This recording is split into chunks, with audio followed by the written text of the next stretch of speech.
Precisa de renovar ou aumentar a frota da sua empresa? Não precisa de se preocupar. A Quinto tem a solução ideal para si. Renting automóvel desde 299 € por mês, com tudo incluído. Visite quinto.pt e descubra todas as oportunidades. Quinto, a solução para a sua mobilidade. Na Terra dos Cacos, podcast sobre temas africanos do Jornal Público. Elísio Macamo e eu, António Rodrigues, discutimos quinzenalmente às quartas-feiras os assuntos de África. Porque, se como dizia o poeta moçambicano Eduardo White, os países africanos são hoje os grandes cacos e os pequenos cacos dos sonhos que eles partiram ontem, então todos devemos refletir a melhor forma de os colar.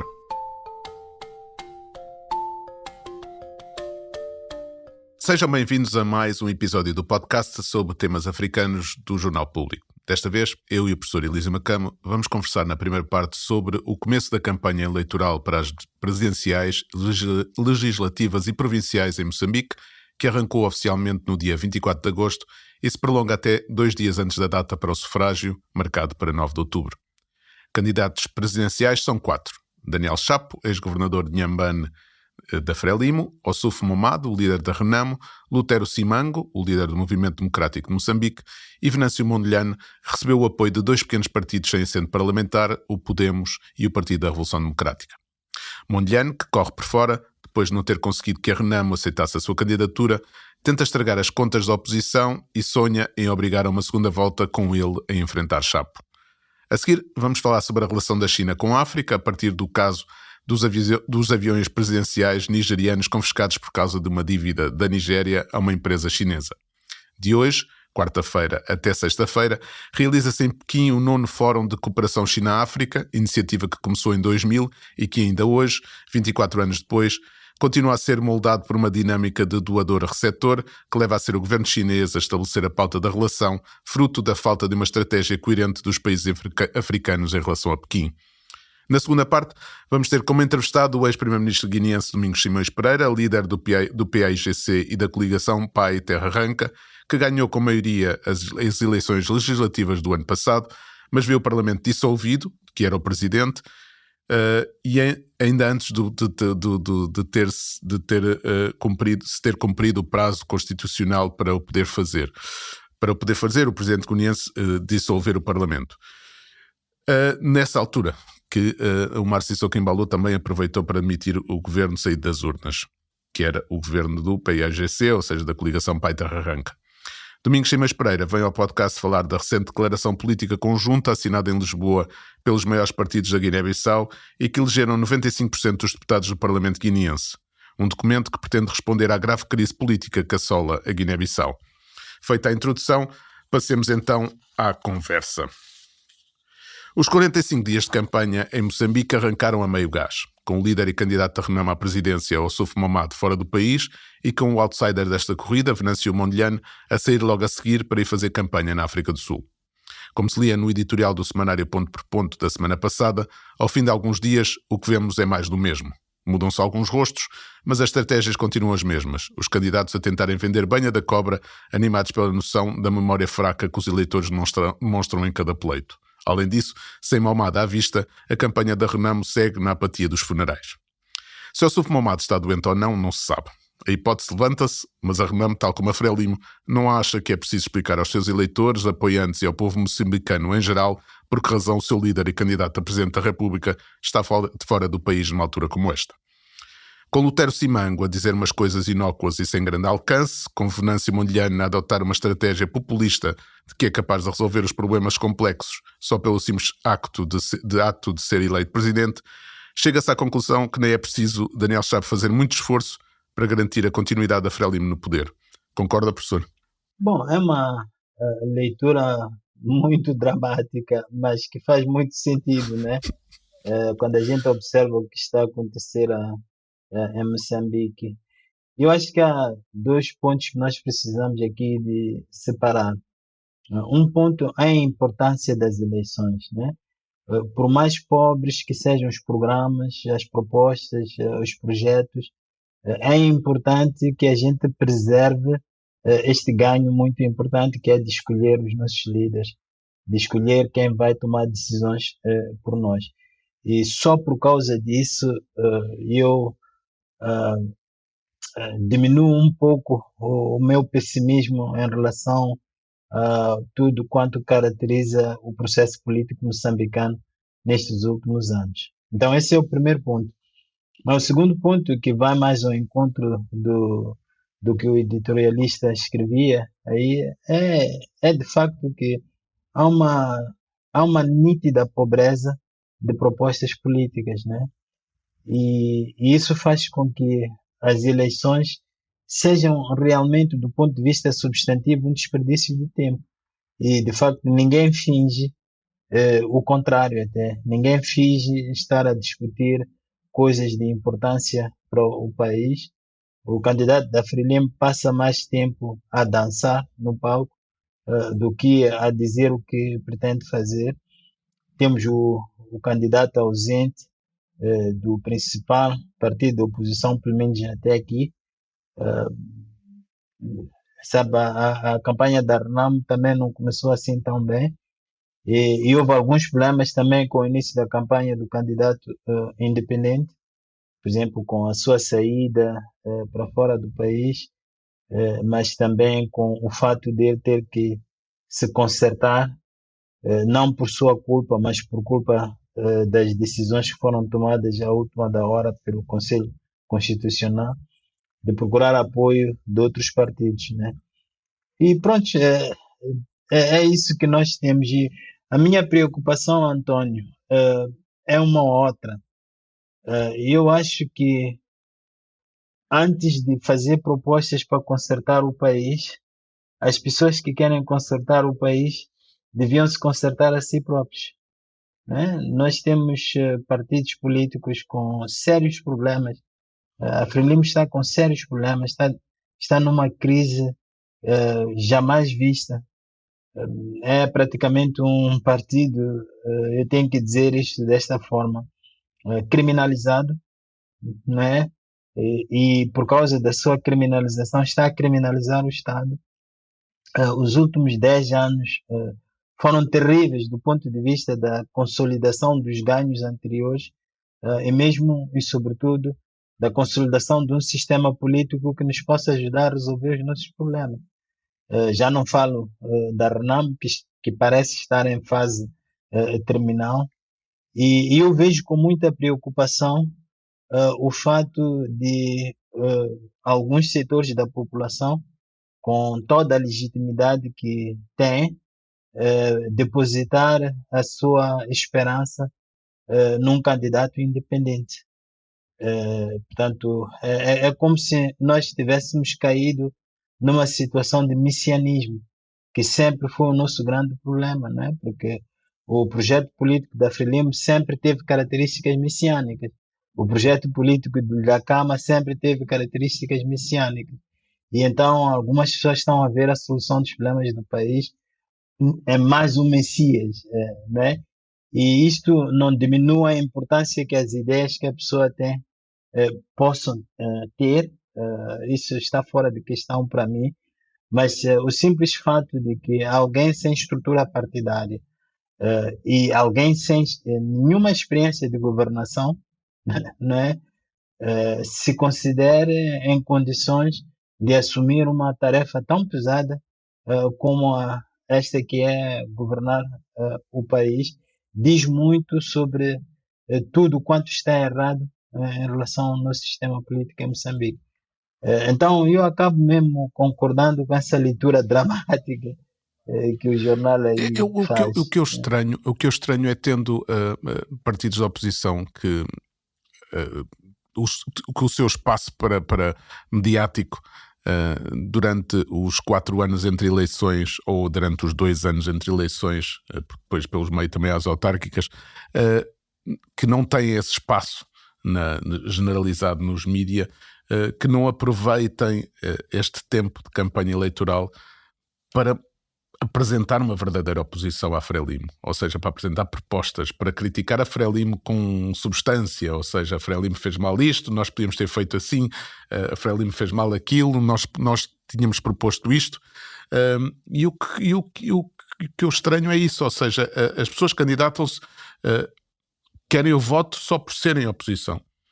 Ou seja, não querem demonstrar ao eleitor que são merecedores de chegar ao poder. Só querem ser... Por isso é que quando eu escrevi o texto esta semana sobre Cabo Delgado, e como isso não irá influenciar em nada, como estas eleições não irão falar de Cabo Delgado, nem irão trazer soluções para isso, é que parece que governo e oposição são duas faces de uma mesma moeda que subsiste e vai persistir e sem alternativas.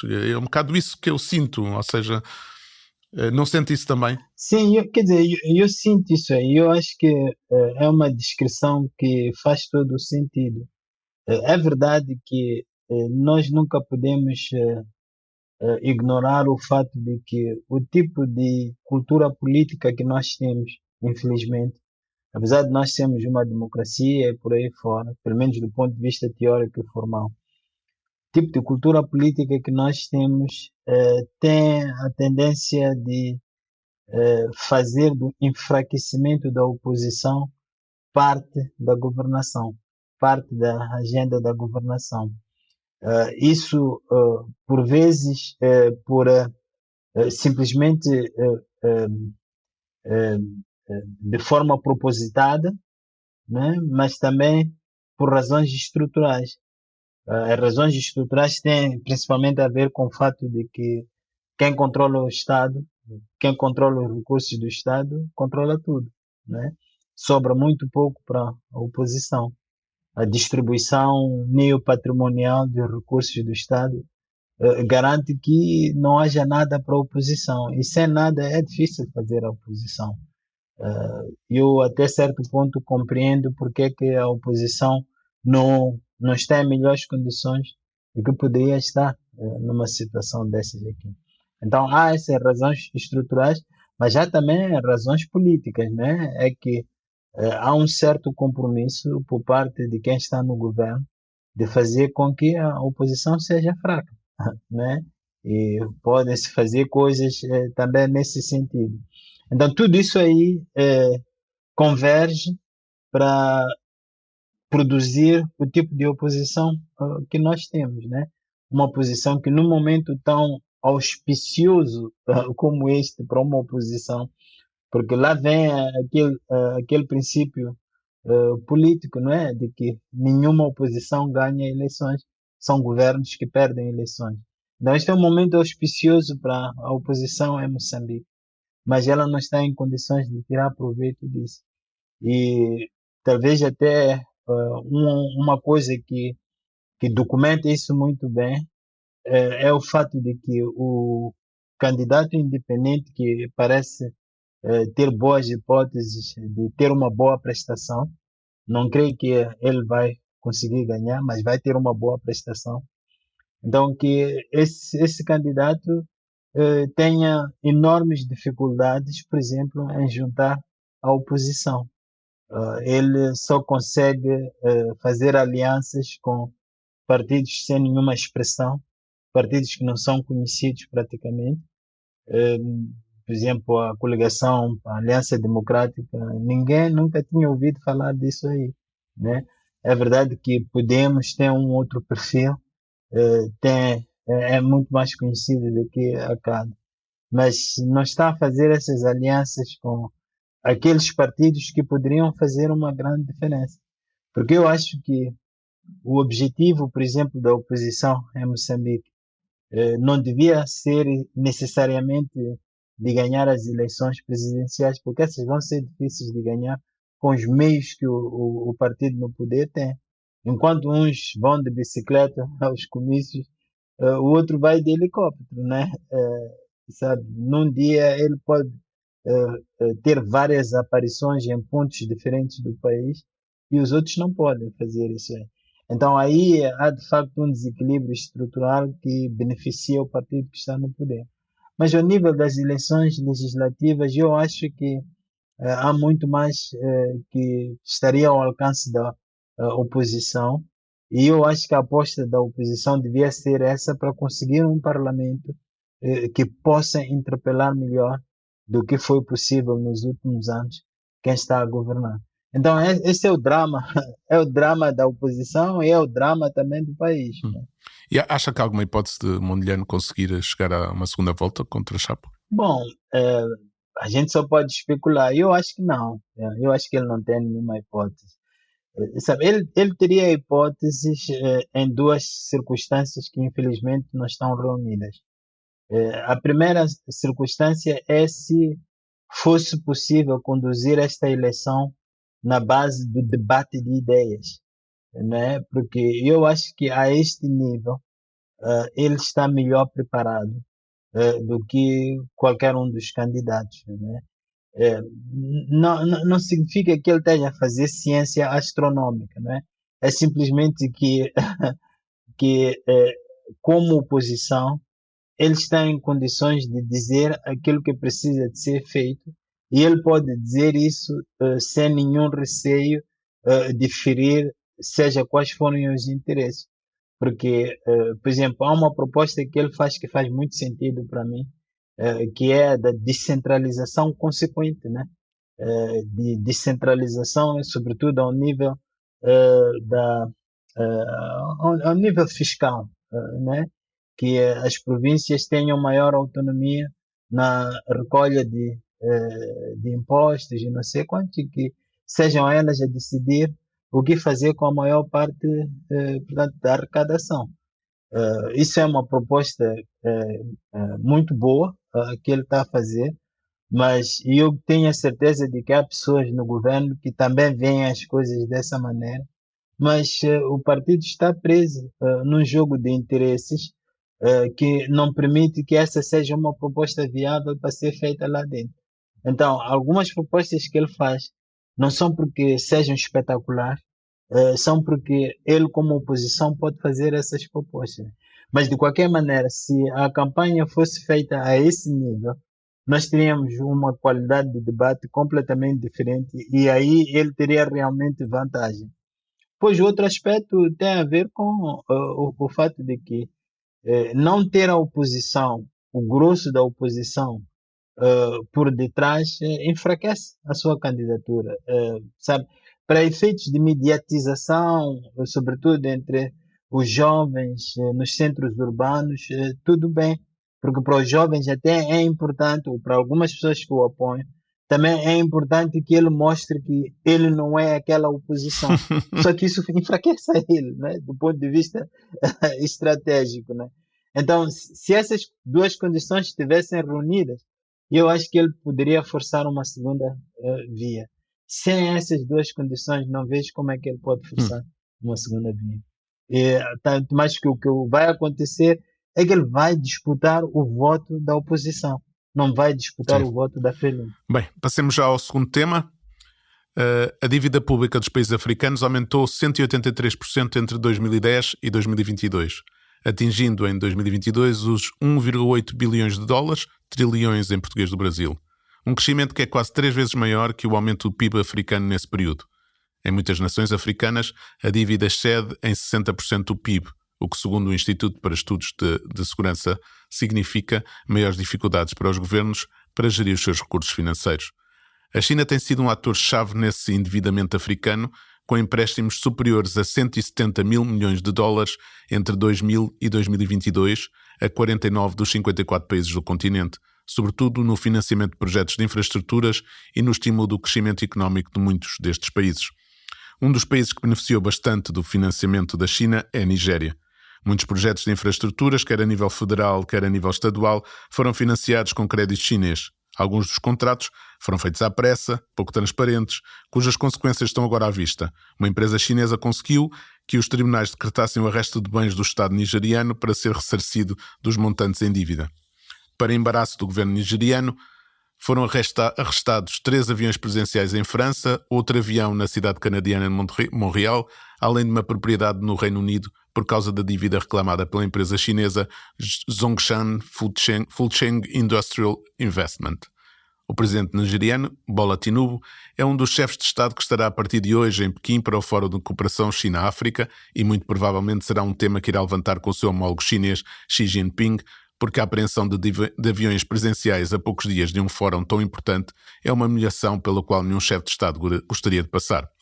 Professor, o que é que pensa desta situação É algo que poderemos esperar que venha a acontecer a outros países endividados? Bom, primeiro eu queria fazer um reparo, não é? É essa coisa de 3 aviões presidenciais, né? Mas pronto, isso é apenas um pequeno reparo. A importância que nós damos, que nós continuamos a dar ao supérfluo, né? Mas pronto, sim, eu acho que, infelizmente, temos que recear isso aí. Eu acho que a China está a ganhar consciência de que ela não é simplesmente uma agência de caridade, que ela faz parte de um mundo econômico extremamente competitivo e que, portanto, não pode fazer as suas coisas só na base, digamos assim, de eh, de uma ideologia que na prática é de difícil implementação. A China está em apuros agora. É sempre bom a gente nunca esquecer isso aí. Está em apuros, aquela iniciativa da estrada de seda e por aí fora não está a andar bem. Muitos dos projetos que faziam parte disso aí foram interrompidos em África, como também na Europa. A Itália, por exemplo, está a sair disso aí. Ele disse claramente que já não quer fazer parte disso. Portanto, ela está em apuros, assim como está em apuros econômicos, pelo fato de a União Europeia agora olhar para a China não como um parceiro, já houve uma altura que ela foi vista como uma parceira para o comércio e por aí fora. Agora a China é vista como uma rival da União Europeia. Isso muda muita coisa em relação às perspectivas que a própria China tem no que diz respeito ao seu lugar e à sua participação no comércio internacional. De modo que o seu compromisso com os países africanos tornou-se uma espécie de pesadelo, né? Porque ela pensou que fosse apenas uma questão de jorrar dinheiro para os países africanos e que tudo havia de dar certo. Sabe, houve sempre aquela coisa, a gente sempre festejou e até com uma certa legitimidade o fato de a China não impor nenhumas condições em relação à governação, em relação aos direitos humanos.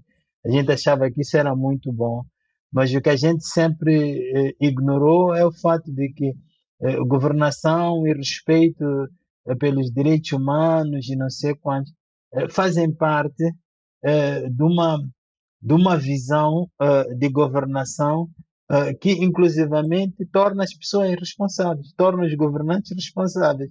E o que está a acontecer entre essa companhia e a Nigéria está a mostrar claramente que essa companhia estava a lidar com governantes irresponsáveis, não é? Então, a gente festeja essas coisas muito bem, mais uma bufetada para o Ocidente, e esquece que isso tem consequências também para nós próprios, né? Então, é um pouco assim como eu vejo este problema. Aliás, o nível de empréstimos chineses a países africanos, nota-se que o fluxo tem vindo a diminuir. Por exemplo, entre 2016 e 2020 passou de 28,4 mil milhões de dólares para cerca de 2 mil milhões de dólares, o que é, em 4 anos, uma diminuição abrupta nesses empréstimos. Há aqui também outro aspecto importante, que é, mais uma vez, não haver uma política consensual entre os africanos do relacionamento que devem estabelecer com a China. Ou seja, essa lógica de são sempre os chineses a estabelecer como é que o relacionamento entre os países africanos e a China se estabelece. O que enfraquece muito os governos africanos nessas negociações. Sim, claramente. Por exemplo, eu acho por exemplo, em relação a este fórum, a China tem um documento que já preparou em Dakar, aliás, onde está o professor, no último fórum. Eles prepararam logo a seguir um documento com a sua visão até 2035. Sim. Uma visão que inclui já algumas coisas que é dos documentos da União Africana, da perspectiva de 2063. Mas, de qualquer maneira, é a China que está a incluir isso, ou seja, é a China que está a definir, mais uma vez, uma posição que os países africanos, ou que a União Africana, por exemplo, não tem um documento para apresentar neste fórum. Sim, infelizmente. Isso, ou seja, Sim. infelizmente temos essa relação que se torna, ou seja, é um gigante, porque não podemos esquecer que é uma potência económica, a dialogar bilateralmente com cada um dos países, em vez de ser multilateralmente com os países africanos representados pela União Africana. Exatamente. Não, sabe, esse é que é um dos maiores problemas, né? Já fizemos um episódio também a falar, por exemplo, daquela cimeira Sim. italiana, né? É sempre assim.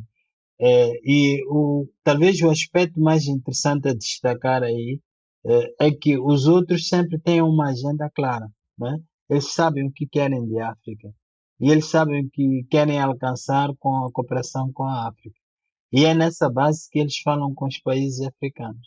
E os países africanos vão falar com essa gente aí sem necessariamente uma ideia muito clara daquilo que querem alcançar, querem obter dessa cooperação com a China.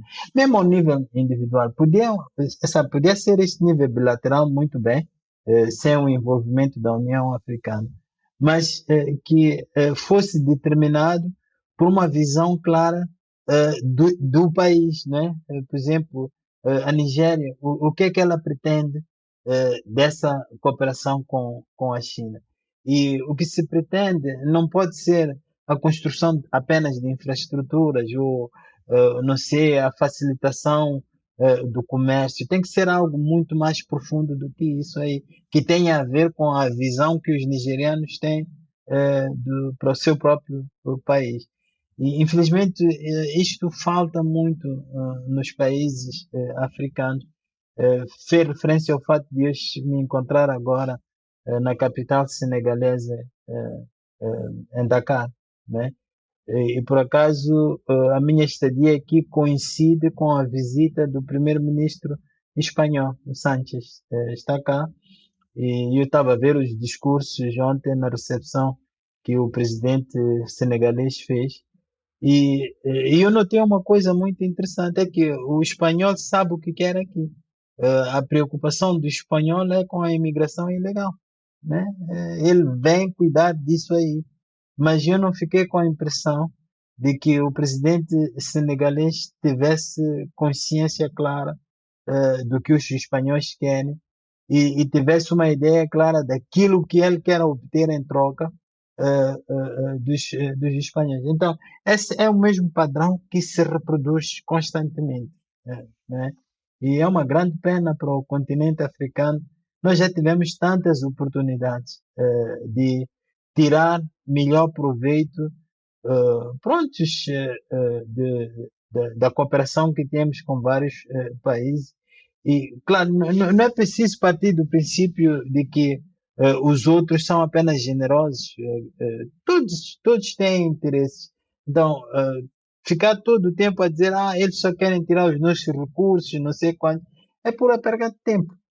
O que a gente tem que fazer é procurar perceber como é que a gente pode tirar proveito dessa cooperação, apesar de que eles estão também a seguir os seus próprios interesses, né? Bem, vamos ficar por aqui nesta primeira parte e passar para a nossa entrevista com o líder do PAIGC e da coligação Pai Terra Arranca, vencedora das eleições legislativas de junho do ano passado na Guiné-Bissau, com maioria absoluta, é preciso lembrar.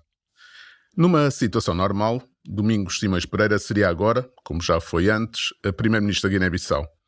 Mas não só o líder da coligação que elegeu a maioria de deputados da Assembleia Nacional Popular não é primeiro-ministro, como a coligação que ganhou as eleições não está à frente do governo, nem o Parlamento está em funções. Aliás, na semana passada, o presidente da Guiné-Bissau, Omar Sissoko Embaló, deu posse a mais um governo de iniciativa presidencial, prática que tem sido comum desde que assumiu o poder em 2020. Agir à margem da Constituição, impedir o poder legislativo e manipular o poder do judicial. Como afirmou na semana passada Xanana Guzmão, o primeiro-ministro timorense, o que se está a passar atualmente na Guiné-Bissau é uma ameaça real à democracia. De 1974 a 2014 foram golpes de Estado. Agora são golpes presidenciais. Com a implantação de um poder autoritário que age à margem dos limites da Constituição, que usa as forças policiais e militares para impor a sua vontade e ameaçar aqueles com quem não concorda ou questionam a sua situação, Sissoko Embaló conseguiu a proeza de unir quase todos os partidos com assento parlamentar contra si. No dia 12 de agosto, foi assinada em Lisboa uma declaração política conjunta, assinada pela coligação Pai Terra Arranca e o Fórum para a Salvação da Democracia, formado pelo MADEM G15, o partido que apresentou Embaló como candidato presidencial, e pela Aliança Cumbalanta, liderada por Nuno Nabian, que foi o primeiro chefe de governo que Embaló nomeou assim que chegou ao poder e demitiu o governo maioritário do PAIGC do primeiro-ministro Aristides Gomes. Ou seja, este documento foi assinado pelos partidos que elegeram cerca de 95% do Parlamento nas eleições de junho de 2023. Domingos Simões Pereira, obrigado por ter aceitado o nosso convite. Esta declaração política conjunta parece ter tido pouco ou nenhum impacto na maneira de agir do presidente da Guiné-Bissau, que mantém as eleições legislativas marcadas para 24 de novembro e garante que só haverá eleições presidenciais no final de 2025, apesar de vocês insistirem que o mandato dele termina a 27 de fevereiro de 2025, peço desculpa. A vossa estratégia falhou com esta declaração conjunta? Absolutamente não, mas antes de mais manifestar também a satisfação de estar cá e merecer o vosso convite. Eu digo que não porque mesmo na altura da assinatura dessa declaração, nenhum de nós alimentava a expectativa de, por força só dessa declaração, que o Presidente fosse alterar a sua posição.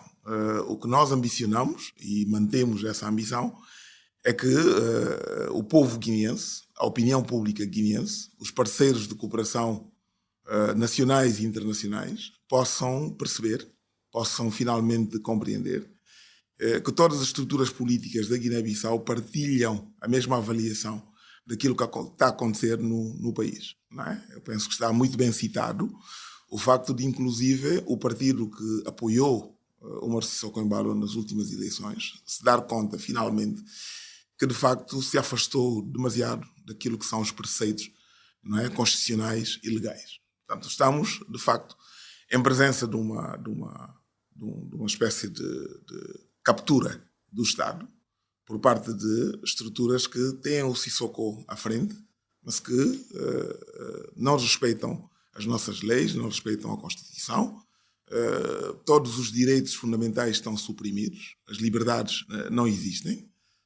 Todos os dias temos exemplos. Se começasse aqui a enumerar os exemplos de que dispomos, um programa não seria suficiente. Portanto, nessa perspectiva, eu penso que hoje todos os militantes, simpatizantes dos vários partidos, nomeadamente os representados na Assembleia Nacional Popular, mas o conjunto da sociedade guineense tem consciência de ter à frente um regime autoritário que não respeita a escolha livre do povo guineense e perante o qual é preciso encontrar soluções. Mas não acha também que, ou seja, esta declaração política é também uma declaração política para mostrar ao mundo um pouco aquilo que se está a passar na Guiné-Bissau? Mas acha que do mundo houve essa reação? Quer dizer, eu só vi, por exemplo, o primeiro-ministro de Timor-Leste a falar sobre o assunto. Do resto, nos outros parceiros da CPLP, os outros Estados-membros da CPLP, por exemplo, aceitaram perfeitamente que a Guiné-Bissau fosse presidisse a CPLP este ano. Sim, visto nessa perspectiva, de facto, temos que manifestar alguma incredulidade que os países membros da CPLP e a própria organização tentam gerir com o silêncio, não é, a situação vigente no país. Mas eu penso que houve outras reações. A nível do Parlamento da CEDEAO, houve intervenções muito importantes. O próprio presidente da Comissão da CEDEAO apresentou um relatório bastante factual sobre aquilo que vai acontecendo no país. Mesmo a nível interno tem havido várias vozes que se levantam para fazer coro e dizer que essa é a realidade que se vive no país. Mas eu compreendo a questão, estamos num espaço fundamentalmente da CPLP, mas nós continuamos a ter esperança de que aos poucos se vão despertando. Despertar até nem diria. Eu penso que todos os países estão conscientes da realidade que se vive na Guiné. O problema é ter coragem de enfrentá-lo, não é? Quebrando aquilo que é o tradicional. O tradicional é não atacar quem exerce o poder. E, portanto, era necessário ter uma entidade que partiu de uma base revolucionária, como é o caso dos atuais dirigentes de Timor-Leste para dar o pontapé de saída, mas eu penso que vão seguir outras vozes. Agora, a questão em relação à presidência, a primeira realização da cimeira da CPLP em Bissau e depois a presidência que se presume perspectivar-se para o Umar Sissoko Embalo, não se limita, não é, à questão da cimeira de São Tomé ter decidido que a Guiné-Bissau vai receber a próxima eleição. É importante que a organização tenha presente que as cimeiras acontecem em julho e o mandato do Sissoko Embalo termina em fevereiro. E, portanto, mesmo que se mantiver, eu nem coloco essa questão, se a CPLP optar por manter a cimeira da CPLP em Bissau na data normalmente realizável, perfeitamente, mas não será Sissoko Embalo, porque nessa altura já estará sem mandato, a não ser que a organização CPLP quer ser presidido por alguém que já está fora do mandato. Mas isso é uma opção que a organização, através dos seus órgãos competentes, terão que fazer. Professor, quer Sim, fazer uma pergunta? sim, gostaria.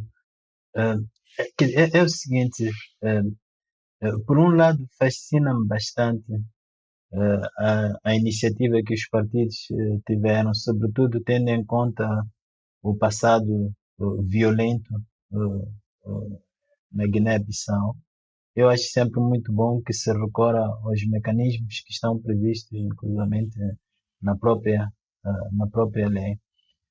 O que eu me pergunto é se existem possibilidades de escalada, ainda dentro do contexto da não-violência, como, por exemplo, a desobediência civil, se estão a pensar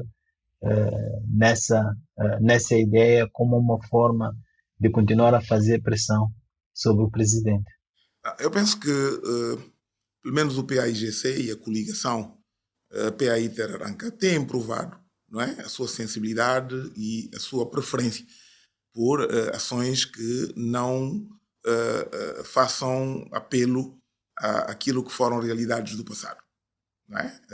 Infelizmente, o que se constata, primeiro, é que neste momento o presidente e o regime que o acompanha têm o monopólio da violência, do poder repressivo total, e mesmo essa violência que chega à população é perpetrada por elementos que eram supostos constituir, não é, a força de segurança para a própria população.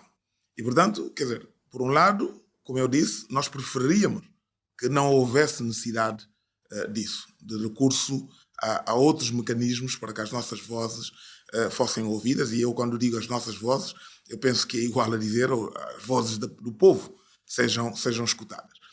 Infelizmente, o próprio Presidente da República é o primeiro promotor deste quadro de violência. Violência verbal, violência através da supressão de todos os direitos fundamentais dos cidadãos, não se coíbe de ele próprio, sempre que se sentir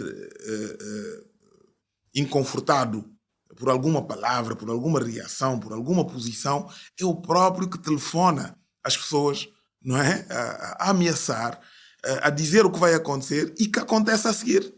Portanto, já houve várias situações de pessoas que relataram terem recebido chamadas telefónicas do presidente a dizer que seriam agredidas, foram agredidas, a dizer que seriam sequestradas, foram sequestradas, a dizer que ele não iria e não vai permitir que ninguém ponha em causa, não é, o seu bom nome e a sua posição, a sua função de Presidente da República. O Presidente confunde o seu estatuto de Presidente da República provavelmente com outras funções que ele terá conhecido no Médio Oriente, junto de outros amigos que ele tem por outras partes do mundo. E, portanto, ele reage sempre de forma violenta, sempre que há uma posição que não coincide com aquilo que ele quer, a forma como ele quer ser retratado. Mas há um aspecto que eu penso que o Presidente não entende. O Presidente não entende que, a partir do momento em que ele exerce essa violência através de terceiros, porque não é ele que vai buscar essas pessoas, não é ele que sequestra essas pessoas, não é ele que bate nas pessoas, mas essas pessoas são batidas sob ordens dele, isso vai durar até que essas forças ganhem vontades próprias. Não é? E quando ganharem vontades próprias, das duas uma, ou temos o anarquismo total, em que vamos ter, eu não quero citar nenhum país, mas eu penso que as imagens que passaram, por exemplo, do Haiti e de outros países, minhas desculpas a quem é do Haiti, não estou a pretender passar uma menção pejorativa, mas dizer que quando o país cai no anarquismo, são pequenos grupos que se vão rivalizando.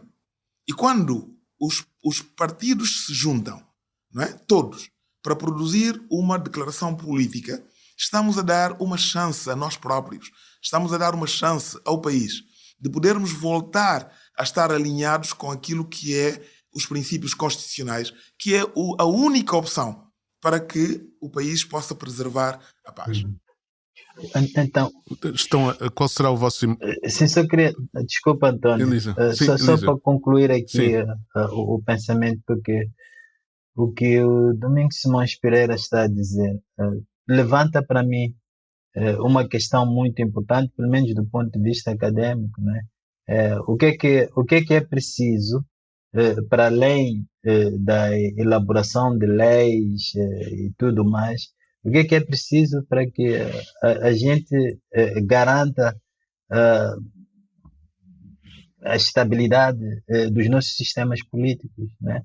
Porque uma situação em que todo um país estaria dependente da vontade de uma pessoa está a mostrar que, muito provavelmente, um país não é autossuficiente para garantir a sua própria legalidade. Aqui eu estou a pensar nos vários instrumentos internacionais que existem, a CEDEAO, a CPLP. Quer dizer, qual seria o papel destas instituições? Tem algum papel a desempenhar nisto? O professor tem razão naquilo que diz. Eu preferiria parafrasear a dizer que, pelo menos, ainda não provamos que somos autossuficientes na capacidade de reverter a situação.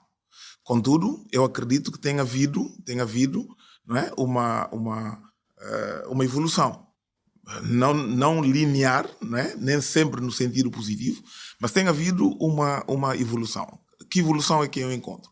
Eu encontro hoje uma sociedade civil bastante mais atuante, bastante mais verbal, que se expressa e que vem para a frente. É verdade que são reprimidos, são jovens que são levados à esquadra e são espancados da forma como todo o mundo viu.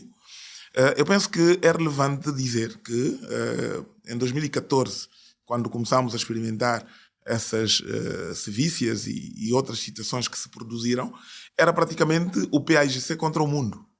Não é? O PAIGC apresentado como aquele partido do passado, retrógrado, partido único, que devia já ser repudiado pelo povo guineense. E pode crer, professor, que levou muito trabalho, muito sacrifício, para que pudéssemos fazer o povo parar e escutar aquilo que nós estávamos a dizer.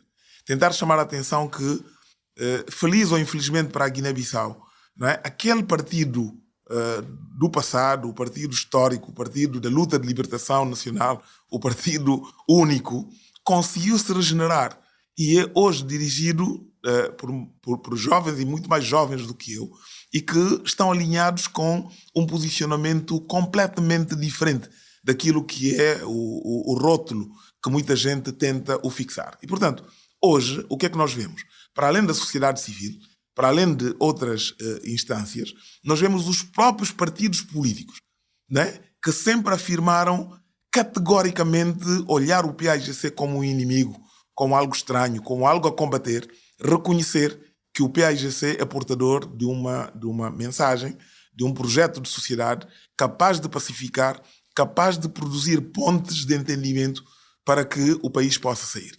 Qual é a nossa expectativa? A nossa expectativa é que essa evolução continue. Continue ao ponto daqueles que hoje se alimentam do narcotráfico perceberem que isso não é sustentável. Aqueles que pensam que podem assaltar o Supremo Tribunal de Justiça e impor, não é, uma plenária que lhes seja favorável, que percebam que isso não é sustentável. E temos sinais para acreditar que estamos a dar passos. muito mais lentos do que aqueles que nós gostaríamos que acontecessem. Mas estamos a dar passos.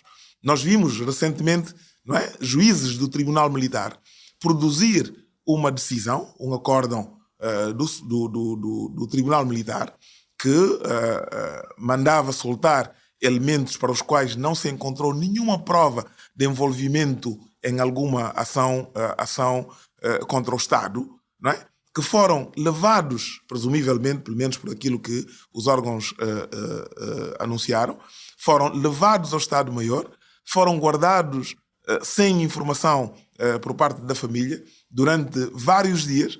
Eles aceitarem essa situação, saírem dessa situação de cativeiro e, pelo menos, presumivelmente, para aquilo que nos vai chegando, manterem a sua posição. Portanto, isso são ganhos. São ganhos e aquilo que nós esperamos, todos nós, não só políticos, como ativistas sociais e toda a sociedade guineense, é que estes sinais sejam bem interpretados pela comunidade internacional que é a nossa parceira, não é? E que compreendam que podem servir de catalisadores ou aceleradores do processo. Catalisador não no sentido de substituir aquilo que é a nossa função, mas ajudar-nos a evitar que isto se resolva necessariamente pela via da força, pela via da violência. Essa é a nossa expectativa. A terminar, por exemplo, falámos da CPLP, mas a própria CEDEAO. A CEDEAO tem um contingente militar estacionado na Guiné-Bissau. E, portanto, uma missão, uma força que tinha um mandato, tinha uma missão a cumprir. E durante muito tempo, parece que foi fácil ao Umar Sissoko Embalo, não é? Ir às cimeiras, porque só ele participa nas cimeiras, nós não participamos nas cimeiras, nem há cimeiras da sociedade civil.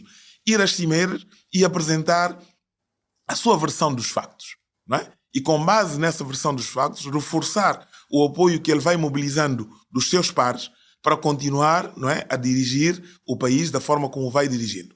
Hoje, quando nós ouvimos o parlamento da CEDEAO, praticamente todos, em uníssono, dizerem que não é aceitável o que está a acontecer na Guiné-Bissau e exigirem dos seus chefes de Estado um posicionamento que honre, não é, os princípios para os quais a organização foi criada, nós temos razão para acreditar que foi um passo importante. Decisivo? Não sei, mas acho que vai contribuir para que a própria sociedade desses países exija, não é, uma prestação de conta em relação àquilo que está a acontecer na Guiné-Bissau. Mas em relação à CEDEAO, por exemplo, o facto de não terem conseguido reverter os golpes no Mali, no Burkina Faso, no Níger, não faz com que também haja por parte da organização um retraimento a querer forçar o Umar Sissoko Embalo a agir dentro da Constituição? Ou seja, não há esse medo de que,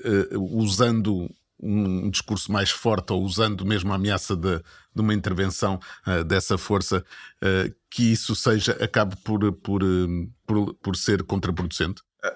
Essa é uma leitura possível e eu respeito essa leitura.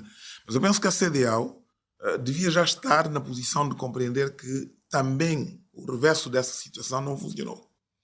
Bem, eu penso que as organizações internacionais muitas vezes valem não necessariamente por aquilo que executam, mas pelos princípios que defendem, pelas orientações que dão, pelos sinais que deixam emitir. Ou seja, o regime do Umar Sissoko Embalo está confortavelmente instalado, não é? Apoiando-se nas Forças Armadas e nesses apoios, porque não há vozes, não é, a relatar na verdade aquilo que lá acontece.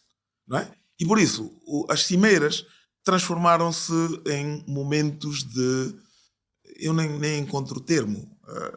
Portanto, os presidentes vão às cimeiras, não falam em nome dos respectivos povos. Não é? E, portanto, tomam medidas no sentido de prevenir eventuais posicionamentos que ponham em causa a sua hegemonia e voltam ao seu país e mantém-se tudo igual. Portanto, os exemplos que o António citou, do Burkina, do Níger, do Mali e da Guiné-Conakry, deviam servir para os nossos chefes de Estado e respectivos governos compreenderem que estão a perder não é? Essa base de sustentação que é o povo. O povo não se sente representado por aquilo que essas organizações fazem. O mesmo está a acontecer em relação à CPLP. E, portanto, vozes como aquela que agora ouvimos de Xanana Gusmão, mais do que confrontar a organização, deve ser entendida como uma oportunidade que se dá à organização para dizer ao Estado em causa, a Guiné-Bissau, podem invocar a vossa soberania e podem exercer essa soberania por via da força, por via dos militares que vos sustentam.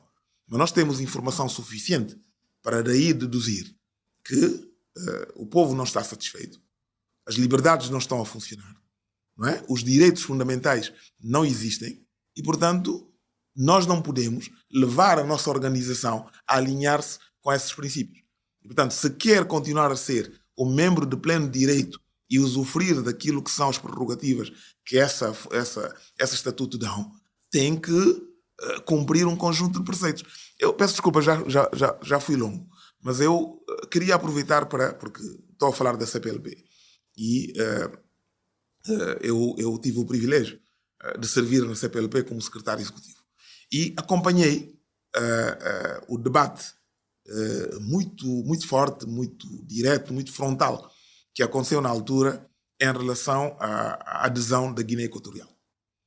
E todo mundo dizia, muita gente dizia, não vale a pena, porque na Guiné Equatorial não se respeitam os direitos humanos, colocavam-se muitas questões. Cá fora, falava-se mais da questão da língua. Mas eles falam espanhol. Lá dentro, discutia-se a questão dos direitos humanos. Até que eu, sendo secretário executivo, não é, propus ao Comitê de Concertação Permanente que se enviasse uma missão à Guiné Equatorial para dizer à Guiné Equatorial porque é que a sua adesão não está a ser aceita. Eu conduzi essa missão. Eu sentei-me em representação dos Estados da CPLP com o presidente da Guiné Equatorial, com o governo da Guiné Equatorial para dizer há princípios na CPLP que, se não forem respeitados, não criam condições para que possam ser admitidos como um país membro. E, portanto, essa questão da língua e da cultura é mais uma proforma. A substância é que nós queremos que o povo da Guiné Equatorial veja alguma vantagem no facto do vosso país passar a pertencer a esta organização.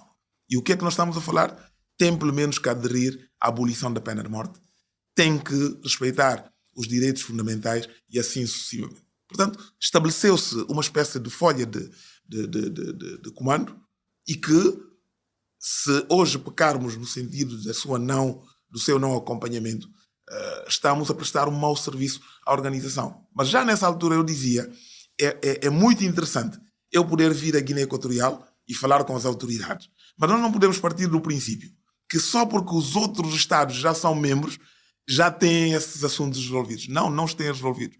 Por isso é que a democracia deve ser realmente, não é, um exercício permanente de avaliação desses indicadores.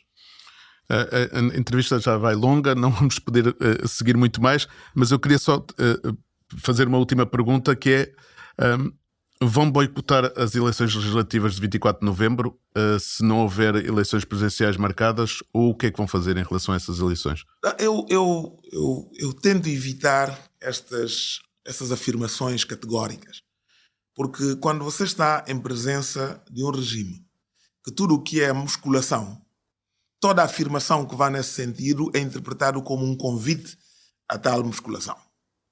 Nós não somos a favor da musculação. Nós somos a favor do respeito das leis.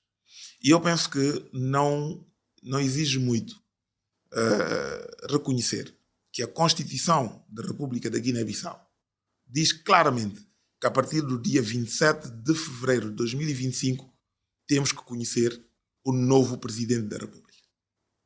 E, portanto, se é o que a lei estabelece, devia ser do próprio interesse do Umaro Sissoko Embalo que houvesse eleições antes do dia 27 de fevereiro, para que, caso ele fosse o vencedor, poder, nessa altura, assumir funções e tranquilamente preparar, não é, a recepção da cimeira da CPLP, marcada, por exemplo, para julho.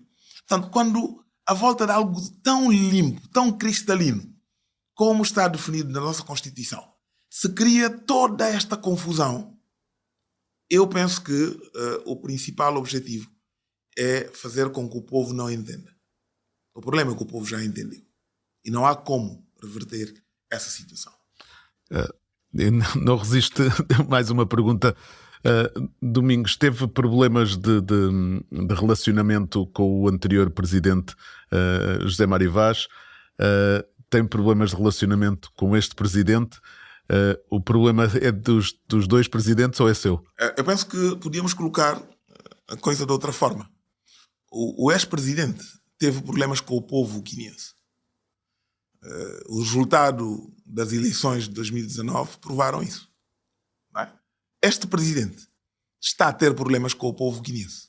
Porque, se reparar bem, quem o saúda e quem faz festas com a presença dele são homens armados. São homens armados, não é o povo guineense. E, portanto, eu não me coloco nessa posição. Eu sou simplesmente um guineense tão preocupado como o resto da comunidade guineense em viver num país de paz, um país tranquilo e poder aportar a minha contribuição para o seu desenvolvimento.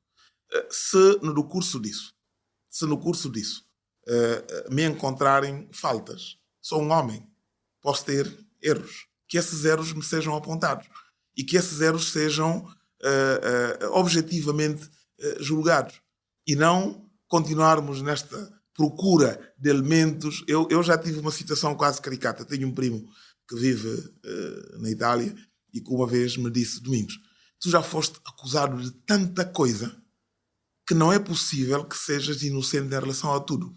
Eu disse: bom, se estás cansado de me ver como inocente, escolha uma das acusações que me são feitas e pronto, e vamos viver com isso. Eu gostava de terminar essa questão dizendo-lhe o seguinte: quando nós estamos num país onde graça a corrupção, quando estamos num país que está sequestrado, que está capturado por zonas do crime organizado, quem tenta viver como um cidadão de paz, quem tenta viver como alguém que respeita as leis, transforma-se automaticamente numa ameaça para os demais. E é o que está a acontecer na Guiné-Bissau. Por uma questão de estratégia, tentam apresentar como se fosse o Domingos o grande problema.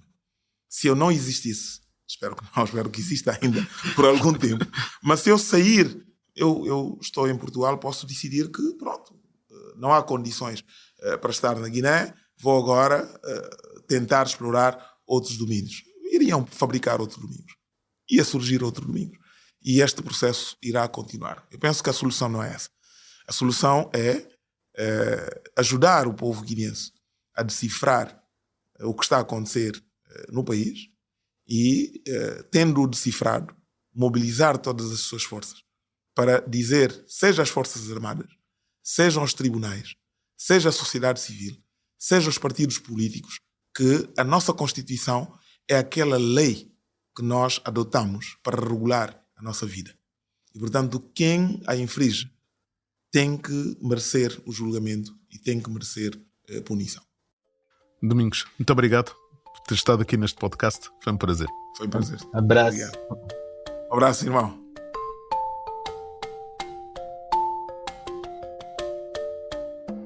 Como habitualmente, vamos finalizar este episódio de Na Terra dos Cacos com as nossas sugestões. Professor, a minha pergunta habitual, que nos traz hoje? Ok, eu hoje volto a ser um pouco egoísta, né?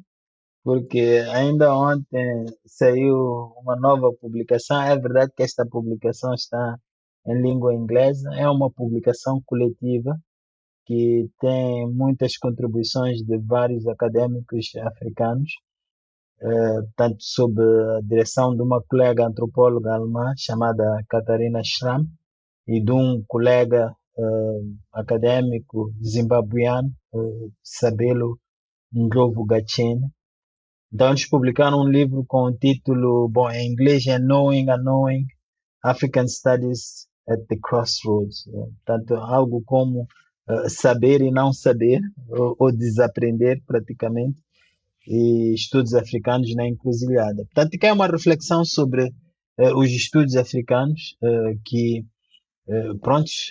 é tudo que tem a ver com a prerrogativa que os africanos têm de serem eles a dizer o que é que o continente africano é, o que é que ele quer, de onde é que ele vem e para onde é que ele vai. Então tem boas contribuições aí, e o que é bom, e nem sei como é que nós vamos fazer isto tecnicamente, o que é bom é que o livro é gratuito, né?